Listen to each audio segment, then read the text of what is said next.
O'zbekiston Respublikasi Prezidentining 2022-yil 10-sentyabrdagi 373-sonli qaroriga muvofiq dehqon xo'jaliklari tashkil etish uchun fuqarolarga suv ta'minoti yaxshi bo'lgan yerlardan Andijon, Namangan va Farg'ona viloyatlarida 0,15 gektardan 1 gektargacha, boshqa viloyatlarda 0,30 gektardan 1 gektargacha hamda Qoraqalpog'iston Respublikasida 0,30 gektardan 2 gektargacha bo'lgan o'lchamlarda kam suvli yerlardan viloyatlarda 0,50 gektardan 1 gektargacha hamda Qoraqalpog'iston Respublikasida 0,50 gektardan 2 gektargacha bo'lgan o'lchamlarda elektron tanlov asosida 30 yil muddatgacha ijara huquqi bilan ajratilishi belgilangan.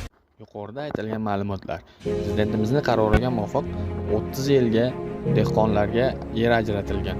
Bu dehqonlar o'sha yerlardan 30 yil muddatda xususiy mulk sifatida o'zlari texnika olib kelib rivojlantirishlari mumkin.